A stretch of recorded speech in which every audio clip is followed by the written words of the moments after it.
Bismillahirrahmanirrahim. Alhamdulillahirabbil alamin.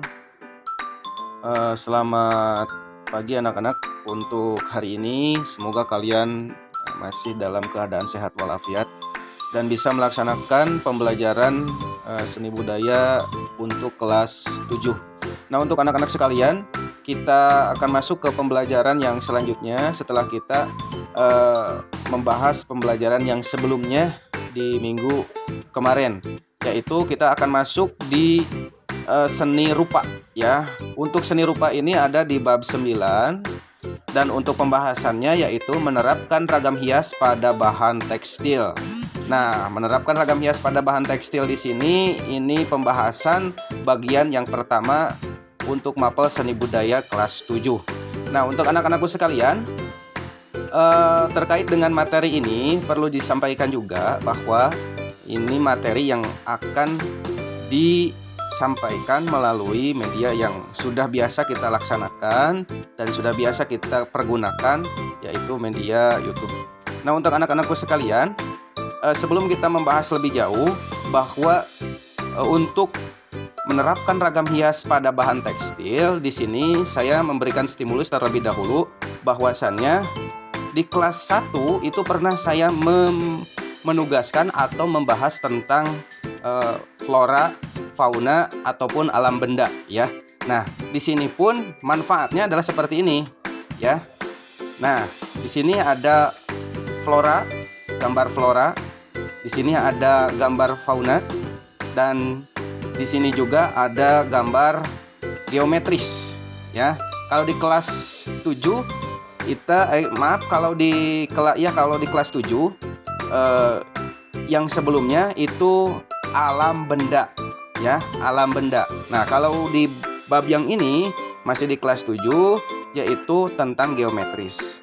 Flora, fauna dan geometris. Nah, untuk anak-anakku sekalian ini hanya sebatas stimulus saja. Nah, untuk melanjutkan pembahasan, perlu kalian ketahui juga peta pembelajaran tentunya seperti biasa harus disampaikan. Bahwasannya peta pembelajaran ini sangat penting bagi kalian untuk menggambarkan proses pembelajaran di bab yang ke-9 itu seperti apa. Nah, untuk bab ke-9 kita bahas peta pembelajarannya tentang ragam hias tekstil. Nah, untuk anak-anak sekalian, ragam hias tekstil di sini kita akan masuk di pengertian. Nanti di depan itu kita membahas pengertian ragam hias tekstil terlebih dahulu ya. Itu. Yang selanjutnya di bab 9 juga tentang ragam hias tekstil ini itu kita juga akan membahas tentang jenis dan sifat bahan tekstil. Jadi jenis dan sifat bahan tekstil itu apa saja? Bagaimana? Nah, nanti di dalam pembahasan yang selanjutnya itu akan dibahas lebih detail. Nah, untuk anakku sekalian, kita lanjut ya kepada yang kedua. Nah, setelah kita mengetahui jenis dan sifat bahan tekstil, tentunya teknik ataupun cara di dalam membuat ragam hias tekstil ini seperti apa. Tentunya ada teknik yang diberikan kepada semua orang yang membuat ragam hias tekstil. Nah, untuk anak-anakku sekalian kita lanjut. Yang ketiga adalah jenis dan bahan pewarna. Nah, kenapa ada jenis dan bahan pewarna? Jelas, karena berkaitan dengan tekstil tentunya tidak akan terlepas dari bahan pewarna. Ataupun berkaitan dengan ragam hias pasti tidak akan terlepas dari yang namanya jenis dan bahan pewarna. Jenisnya seperti apa? Bahannya dari mana saja? Kita akan bahas di pelajaran selanjutnya. Tetapi untuk hari ini kita akan belajar dulu atau mengetahui dulu tentang peta pembelajarannya. Dan yang terakhir untuk anak-anakku sekalian, di peta pembelajaran ini yaitu penerapan ragam hias pada bahan tekstil.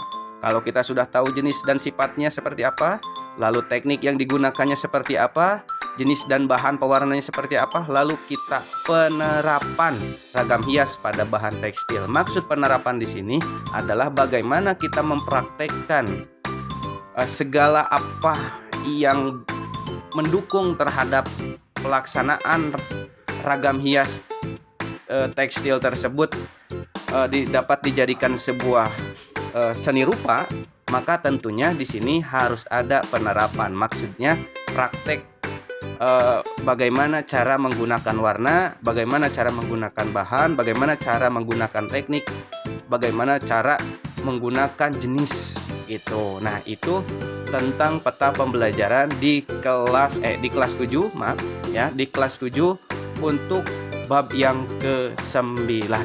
Nah, untuk anak-anak sekalian, setelah peta pembelajaran tentunya ada beberapa yang perlu disampaikan terkait dengan tujuan dari pembelajaran bab 9 ini. Tujuannya seperti apa?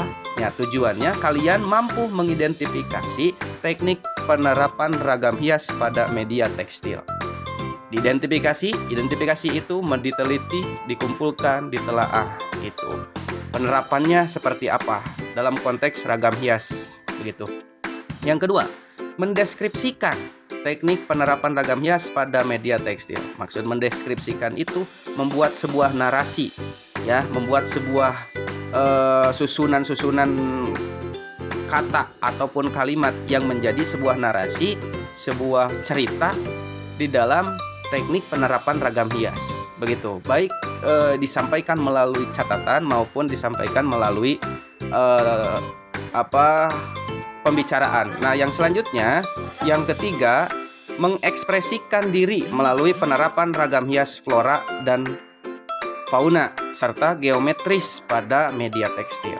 Mengekspresikan maksudnya yaitu tadi poin yang keempat, penerapan. Maksudnya adalah mempraktekkan bagaimana kalian menerapkan ragam hias flora, fauna, dan geometris di dalam bahan tekstil yang sudah disediakan. Yang keempat adalah mengkomunikasikan hasil karya penerapan ragam hias flora, fauna, dan geometris pada media tekstil secara lisan maupun tulisan. Nah, jadi dikomunikasikan hasil karya kalian yang sudah dibuat sedemikian rupa. Nah, itu anak-anakku sekalian untuk tujuan pembelajaran yang harus dicatat di dalam setiap langkah dari sebelum kita melaksanakan pembelajaran dari setiap babnya. Demikian untuk pemaparan dari peta pembelajaran sampai kepada tujuan pembelajaran, semoga dapat dipahami. Dan jangan lupa seperti biasa, ini tolong dicatat, tolong digambar ya kalau ada gambarnya. Kalau tidak ada ya tidak usah. Nah, maka tentunya ini menjadi salah satu tugas kalian. Sampai jumpa di video selanjutnya. Wassalamualaikum warahmatullahi wabarakatuh.